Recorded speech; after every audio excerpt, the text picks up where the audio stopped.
வணக்கம். மாலை முரசு செய்திகளை விரிவாக பார்ப்பதற்கு முன் தலைப்புச் செய்திகளை பார்க்கலாம். முதலமைச்சர் மு.க.ஸ்டாலின் தலைமையில் தொடங்கிய தமிழக அமைச்சரவை கூட்டம் நிறைவு. முதலமைச்சரின் வெளிநாட்டு பயணம், புதிய தொழில் முதலீடுகள் குறித்து முக்கிய ஆலோசனை.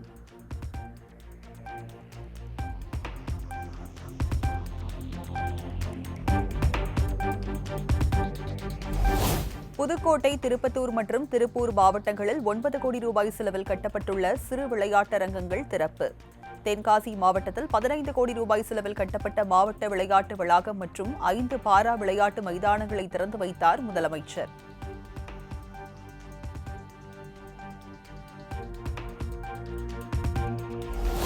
நாமக்கல் மாவட்டத்தை செயல் எல்லையாக கொண்டு புதிதாக உருவாக்கப்பட்டுள்ள மத்திய கூட்டுறவு வங்கியை தொடங்கி வைத்தார் முதலமைச்சர். அரசு ஊழியர்களுக்கு ஆயுள் மற்றும் விபத்து காப்பீடு தொகைக்கான காசோலைகளை முதலமைச்சர் வழங்கினார்.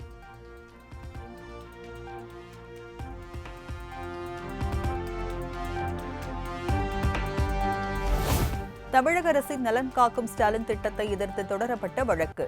வழக்கறிஞர் எம். சத்யகுமார் தொடர்ந்த மனுவை 1 லட்சம் அபராதத்துடன் தள்ளுபடி செய்து சென்னை உயர்நீதிமன்றம் உத்தரவு.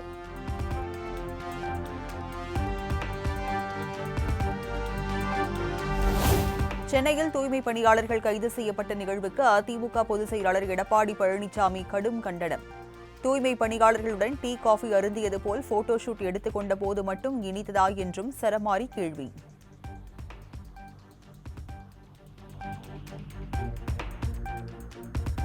சென்னை ரிப்பன் மாளிகை முன்பு போராட்டத்தில் ஈடுபட்ட தூய்மை பணியாளர்களை குண்டுகட்டாக கைது செய்யப்பட்டதற்கு தவிக தலைவர் விஜய் கடும் கண்டனம்.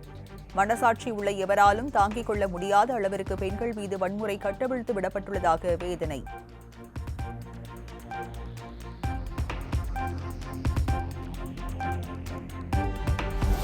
குடும்பத்தினரோடு கூட தொடர்பு கொள்ள முடியாத அளவிற்கு அடைத்து வைக்க தூய்மை பணியாளர்கள் என தேச விரோதிகளா என விஜய் கேள்வி. கொடுத்த வாக்குறுதியை நிறைவேற்ற முடியாது எனில் ஏன் வாக்குறுதிகளை கொடுக்கிறீர்கள் என காட்டம்.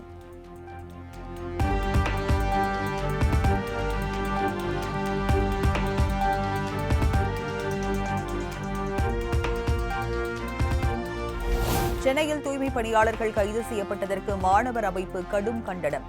நந்தனம் கலைக்கல்லூரி முன்பு ஏஐஎஸ்எஃப் மாணவர் அமைப்பினர் காவல்துறைக்கு எதிராக முழக்கம்.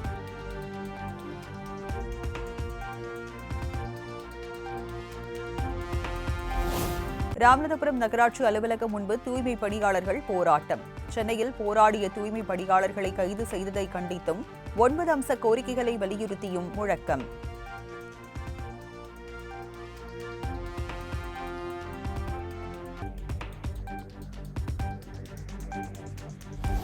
கடலூர் மாநகராட்சியில் ஒப்பந்த முறையில் பணிபுரியும் தூய்மை பணியாளர்கள் போராட்டம். 2 மாதங்களாக ஊதியம் போடவில்லை என குற்றம் சாட்டி முழக்கம்.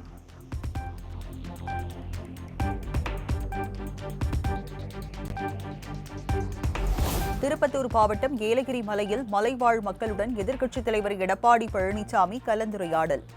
ஏலகிரி மிக சிறந்த சுற்றுலா தலமாக உருவாக்கப்படும் என உறுதி.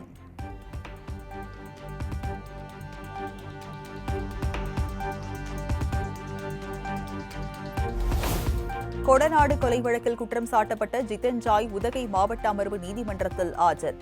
சாட்சிகளை விசாரிக்க அரசு தரப்பில் கூடுதல் அவகாசம் கோரப்பட்டதால் ஆகஸ்ட் 26ஆம் தேதிக்கு விசாரணை ஒத்திவைப்பு.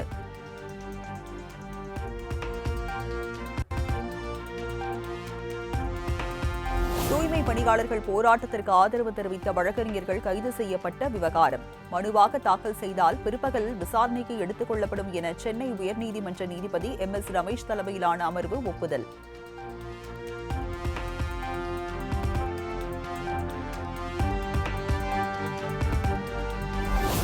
ராமேஸ்வரம் புதிய பாம்பன் செங்குத்து தூக்கு பாலத்தில் ரயில்வே பொது மேலாளர் ஓம் பிரகாஷ் மீனா ஆய்வு. தொழில்நுட்ப கோளாறு காரணமாக ரயில்களை இயக்குவதில் சிக்கல் ஏற்பட்டதை அடுத்து நடவடிக்கை.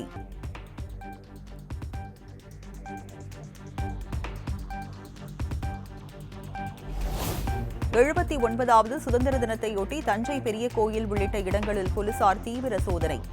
மெட்டல் டிடெக்டர் மூலம் பாரம்பரிய சின்னங்கள் மற்றும் முக்கிய இடங்களில் அதிரடி ஆய்வு.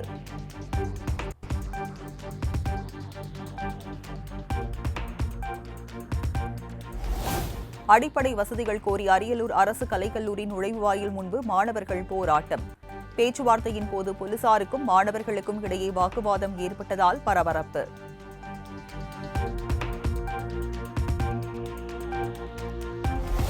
பெரும் எதிர்பார்ப்புக்கு மத்தியில் தமிழ்நாட்டில் வெளியானது ரஜினிகாந்த் நடித்த கூலி திரைப்படம். ரசிகர்களின் கொண்டாட்டத்தால் திருவிழா கோலமான திரையரங்குகள்.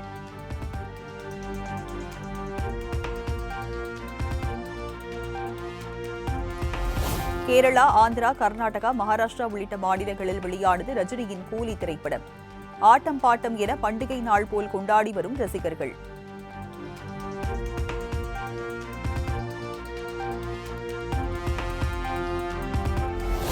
தொடர் விடுமுறையை முன்னிட்டு ஆம்னி பேருந்துகளில் டிக்கெட் கட்டணம் 2 மடங்கு உயர்வு. சென்னையில் இருந்து மதுரை செல்ல 4000 ரூபாய் வசூலிக்கப்படுவதாக பயணிகள் வேதனை.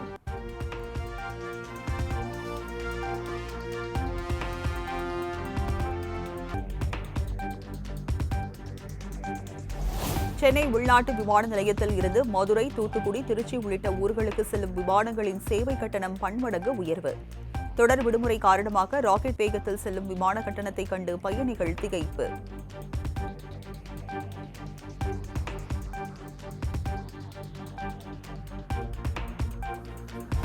தேசிய நெடுஞ்சாலையில் செல்லும் வாகனங்களுக்கு ஓராண்டுக்கு 3000 ரூபாய் பாஸ் முறை நாளை முதல் அமலுக்கு வருகிறது. ஓராண்டுக்கு 200 முறை சுங்கச்சாவடி வழியாக செல்லும் வகையில் புதிய திட்டம்.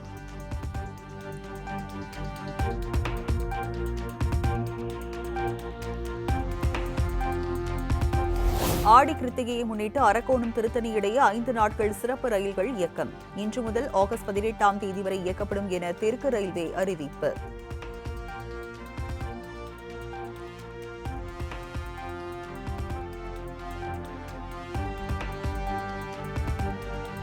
கப்பல் கட்டும் தளம் அமைக்க எதிர்ப்பு தெரிவித்து தூத்துக்குடியில் உப்பு உற்பத்தியாளர்கள் போராட்டம்.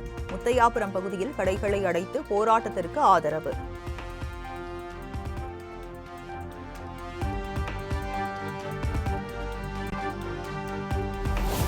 சென்னை பூந்தமல்லி அருகே பராமரிப்பாளரை கடித்து குதறிய வளர்ப்பு நாய். மூக்கின் ஒரு பகுதியை கடித்து எடுத்ததால் மருத்துவமனையில் அனுமதி.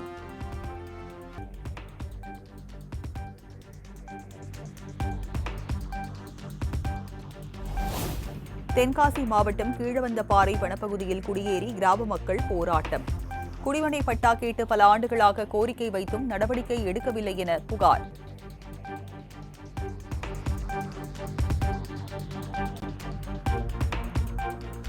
மதுரை மேலூரில் பிரசித்தி பெற்ற நாகம்மாள் கோவில் ஆடி திருவிழா கோலாகலம். 10,000க்கும் மேற்பட்ட பக்தர்கள் முளைப்பாரி ஊர்வலத்தில் பங்கேற்று நேர்த்திக்கடன்.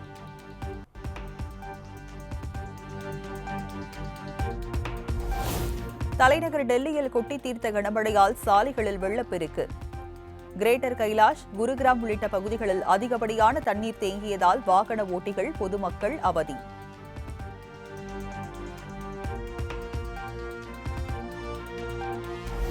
வாக்கு திருட்டுக்கு எதிரான தீர்க்கமான போரை ஆகஸ்ட் 17ஆம் தேதி பீகாரில் இருந்து தொடங்குவோம். நாடு முழுவதும் சுத்தமான வாக்காளர் பட்டியலை காங்கிரஸ் கட்சி உறுதி செய்யும் என்றும் மக்களவை எதிர்க்கட்சித் தலைவர் ராகுல் காந்தி திட்டவட்டம்.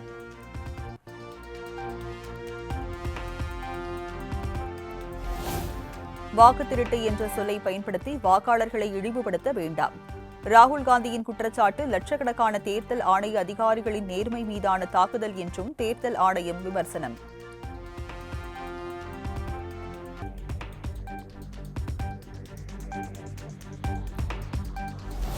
மத்திய பிரதேச மாநிலம் போபாலில் களை கட்டிய தேசிய கொடியுடன் கூடிய படகு போட்டி.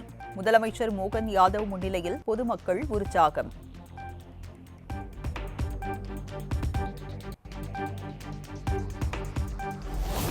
ரசிகர் ரேணுகாசாமி கொலை வழக்கில் நடிகர் தர்ஷன் உள்ளிட்ட 7 பேரின் ஜாமீனை ரத்து செய்து உச்சநீதிமன்றம் உத்தரவு.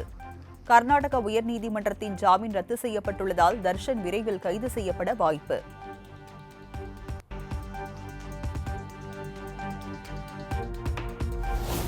சிறுமி பாலியல் துன்புறுத்தல் தொடர்பான வழக்கில் கேரள நடிகை மீனு முனீர் கைது. கேரளாவில் வைத்து கைது செய்யப்பட்ட மீனு சென்னை அழைத்து வரப்பட்டு விசாரணை என தகவல்.